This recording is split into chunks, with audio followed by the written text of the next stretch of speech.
কে সর্বপ্রথম ইউরেনিয়াম আবিষ্কার করেছেন জানলে আপনি চমকে যাবেন। একজন মানুষ, এক টুকরো পাথর আর এক আবিষ্কার যা বদলে দিয়েছিল পুরো পৃথিবীর শক্তির মাত্রা। এই ভয়ঙ্কর উপাদানটি কে প্রথম খুঁজে পেয়েছিল, কিভাবে জানলো, এর ভিতর ঘুমিয়ে আছে এক ভয়ঙ্কর দানব। আজ শুনুন সেই বিস্ময়কর কাহিনী। 1889 সাল, ফ্রান্সে চলছে এক বিপ্লবের ঢেউ, আর জার্মানির ছোট্ট শহর হানওয়েভার এক বিজ্ঞানী নিজের গবেষণাগারে গভীরভাবে পরীক্ষা করছেন পিসপিলেট নামে এক কালো খনিজ। এই মানুষটির নাম মার্টিন হেনরিক ক্লাতরথ। তিনি ছিলেন একজন রাসায়নিকবিদ ও খনিজবিদ। একদিন তিনি বিসপ্লেট গলিয়ে বিশ্লেষণ করার সময় খুঁজে পেলেন এক নতুন ধাতব অক্সাইড, যা একেবারেই ছিল অজানা। এটি ছিল ইউরেনিয়ামের প্রথম পরিচয় পৃথিবীর কাছে। 1881 সালে জ্যোতির্বিদরা আবিষ্কার করেন নতুন এক উপগ্রহ ইউরেনাস। এই নতুন আবিষ্কার ধাতুর নামকরণ করা হয় সেই গ্রহের নাম থেকে, ইউরেনিয়াম। এ যেন আকাশ থেকে খনিজে নাম লিখিয়ে নিল এক মহাজাগতিক শক্তি। মার্টিন ইউরেনিয়ামের অক্সাইড খুঁজে পেলেও তখন কেউ জানতো না এর ভয়ঙ্কর শক্তির কথা। তখন বিজ্ঞানীরা ভাবতেন এই ধাতু হয়তো সাধারণ ধাতুর মতোই, এটির দিকে কেউ তেমন কোনো গুরুত্ব দিচ্ছিল না। কিন্তু তারা জানতো না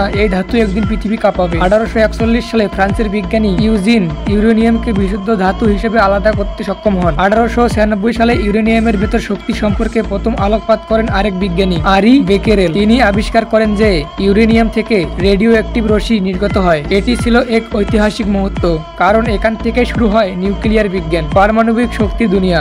তবে এই ইউরেনিয়ামকে পুরোপুরি কাজে লাগান যুক্তরাষ্ট্রের এক পদার্থবিদ রবার্ট ওপেনহাইমার। তাকে পারমাণবিক বোমার জনক বলা হয়। তিনি প্রথম ইউরেনিয়াম ব্যবহার করে তৈরি করেন এমন একটি বোমা যেটি একটি আস্ত শহর ধ্বংস করে দেয়। ইউরেনিয়ামের প্রথম শক্তির বাস্তব ব্যবহৃত হয় 1945 সালে, দ্বিতীয় বিশ্বযুদ্ধের শেষের দিক, জাপানের হিরোশিমায়।